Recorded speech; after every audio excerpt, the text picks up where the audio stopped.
जनवरी 2020 को मैंने एक वीडियो अपलोड किया था जिसके अंदर मैंने रीज़न बताया था कि आपको death and inside story book by सदगुरु क्यों पढ़नी चाहिए। और रीज़न ये था कि सदगुरु जी के वीडियोस इतने वैल्यूएबल रहते हैं, तो ये बुक आपको बहुत ही वैल्यू प्रोवाइड करेगी और आपका जो पर्सपेक्टिव है, जो नज़रिया है डेथ का देखने का, वो डेफिनेटली चेंज हो जाएगा। तब ये बुक प्री ऑर्डर के लिए अवेलेबल थी और मैंने ऑलरेडी प्री ऑर्डर कर दी थी। और आज के इस वीडियो में मैं इस बुक का रिव्यू हिंदी में देने वाला हूँ और शायद अभी तक इस बुक का हिंदी वर्जन रिलीज़ नहीं हुआ है। बट जैसे कि आपने थंबनेल में देखा, तो मैं इस बुक को पढ़ने के लिए कहीं ना कहीं आपको मना कर रहा हूँ, ऐसा आपको लग रहा होगा, है ना। तो उसके रीज़न भी मैं आज आपको बताऊंगा कि आखिर मैंने ऐसा क्यों थंबनेल में लिखा है। देखो, मैं अपनी बात करूँ तो मेरा खुद का पर्सपेक्टिव यानी कि नज़रिया डेथ को देखने का पूरी तरीके से चेंज हो गया है। पहले मैं डेथ को एक इवेंट देखा करता था, जैसे कि एक दिन ऐसा कुछ हो जाएगा जिस दिन हम बोल नहीं पाएंगे, हम जिस दिन कुछ रिएक्ट नहीं कर पाएंगे। पर अब बुक को पढ़ने के बाद मेरा पर्सपेक्टिव पूरा चेंज हुआ। ये पता चला कि डेथ कोई इवेंट नहीं है। जिस दिन हम पहली सांस लेते हैं उसी दिन हम डेथ को भी साथ लेकर चल रहे हैं। धीरे धीरे ये पूरी प्रोसेस है, जैसे एक लाइफ है वैसे डेथ भी एक पूरी प्रोसेस है जिस एक दिन कंप्लीट होती है। तो इसको पूरा पर्सपेक्टिव समझ में आया, पहले से कई गुना ज़्यादा अब अच्छे से मैं इस टॉपिक को समझ पा रहा हूँ। और पहले मुझे अपने फिज़िकल बॉडी को छोड़कर किसी भी बारे में इतनी ज़्यादा नॉलेज नहीं थी। पर अब जब सदगुरु जी ने प्राण की बात करी, जब एनर्जी की बात करी, जो 5 प्राण अपने शरीर में है उसकी बात करी, तब और भी क्लियर हुआ मुझे कि ऐसी भी चीज़ें होती है जो कि मुझे अभी याद है। समान, अपान, प्राण, व्यान, उदान। हाँ, ये 5 प्राण जो है वो सदगुरु जी ने बात की है।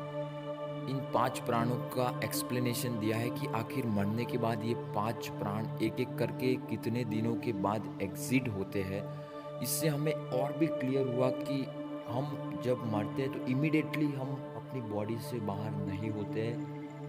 हम अब भी फील कर रहे होते हैं कुछ चीज़ों को। धीरे धीरे ये जो 12 दिन की सिस्टम है, 12 दिन की, जो 12 दिन के अंदर फाइनली जो प्राण होता है, व्यान, वो निकलता है। तो 12 दिनों तक इस बॉडी से कहीं ना कहीं थोड़ी कनेक्शन हमारी रहती है। तो अब हम जब पूरी तरीके से शरीर को छोड़ते हैं तो हम एक टेंडेंसी यानी कि फ्रीक्वेंसी टाइप ऑफ कर्मा जो हमारा रहता है उसके अकॉर्डिंग हम अपनी वोम ढूंढना शुरू कर देते हैं। ये सब अनकॉन्शियसली होता है, हमें पता नहीं होता है। तो हम अनकॉन्शियस होते हुए हमारी जो कर्मा की टेंडेंसी थी उसके हिसाब से नेक्स्ट बर्थ की तैयारी करते हैं।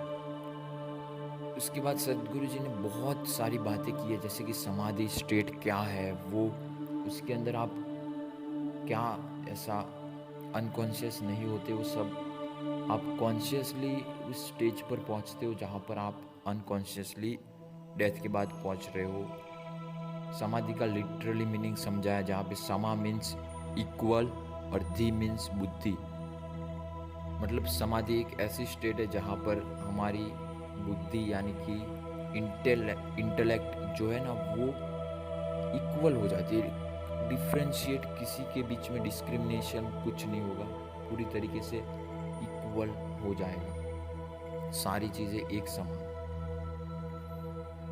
और सदगुरु जी ने अपने खुद के 3 रीबर्थ पिछले बताए हैं। उन्होंने ये भी कहा है कि उनके कई रीबर्थ उन्हें याद है अभी, पर वो सिर्फ पिछले जो 3 जन्म थे वो सिग्निफिकेंट मानते हैं कि महत्वपूर्ण थे उनके स्पिरिचुअल लाइफ में। उन्होंने कई सारी मेमोरीज का वर्णन किया है कि इतनी अलग अलग मेमोरीज होती है। जेनेटिक मेमोरी होती है, बॉडी में हर एक सेल्स की मेमोरी होती है, हमारे पास्ट लाइफ्स की मेमोरी होती है। तो आप सोच रहे होंगे कि इतनी सारी मेमोरीज होती है तो हमें अभी याद एक भी, सिर्फ हमारी जो अभी की मेमोरी है वही क्यों याद है, बाकी की सारी मेमोरीज याद क्यों नहीं आती।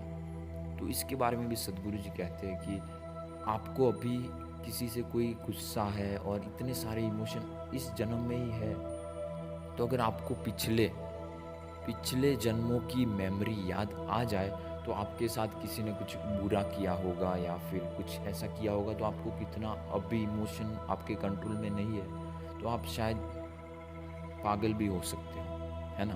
तो उसके लिए उस स्टेट ऑफ माइंड में पहुंचना पड़ता है जहाँ पर आपको कोई भी चीज़ हिला ना सके, कोई भी मेमोरी आपको डुबा ना सके। तो आप चाहे तो मैं सद्गुरु जी के जो पिछले 3 जन्म थे, वो उन पिछले 3 जन्मों में क्या थे, उसके ऊपर एक वीडियो बनाऊँगा, जो कि उनकी death and inside story book में बताया गया है। तो अगर आप इस वीडियो को लाइक करके कमेंट करेंगे कि हाँ, हमें जानना है कि वो क्या थे, इस पर वीडियो बनाओ, तो मैं ज़रूर बनाऊँगा। पर अब बात आती है कि मैंने आपको मना क्यों किया कि इस बुक को आप ना पढ़ें। तो ये रीज़न ये था कि इस बुक को आप ना पढ़ें अगर आप हर एक चीज़ को लॉजिकली सोचते हैं तो। अगर आप हर एक चीज़ को अभी जैसा देख रहे हो वही पर्सपेक्टिव रखना है और डेथ को भी जानना है, तो ये बहुत ही ज़्यादा मुश्किल चीज़ है, क्योंकि ये तो सिर्फ लॉजिकल और लिमिटेड माइंड है, फिज़िकल चीज़ों तक ही सोच सकता है। उसके बाद का जो चीज़ है वो आप एक्सपीरियंस कर सकते हो मेडिटेशन के थ्रू। वो आप वो सब आप एक्सपीरियंस कर सकते हो मेडिटेशन के थ्रू। इसीलिए मैं मना कर रहा था, क्योंकि ज़्यादातर लोग ऐसी बातें को एक्सेप्ट नहीं करते हैं। और अगर आपका भी ऐसा माइंड है कि अभी जो आप मानते हो वही मानना है और बाकी चीज़ों के अंदर बिल्कुल नहीं मानना है, और ना मानते हुए आधी-आधी चीज़ों को समझकर कंक्लूज़न निकाल कर उस चीज़ का विरोध या ऑफेंड करना, ये बिल्कुल भी अच्छी बात नहीं है। इसीलिए मैंने आपको कहा था कि अगर आपका ऐसा माइंडसेट है, तो इस बुक को आप ना पढ़ें। और अगर आप स्पिरिचुअल जर्नी में आगे बढ़ना चाहते हो, स्पिरिचुअलिटी में बहुत ही इंटरेस्ट है, तो ये बुक आपको ज़रूर पढ़नी चाहिए। तो आज के इस वीडियो के लिए इतना ही। अगर आपको मेरे वीडियोस अच्छे लगते हैं तो आप सब्सक्राइब हमारी चैनल को कर सकते हैं। Thank you so much.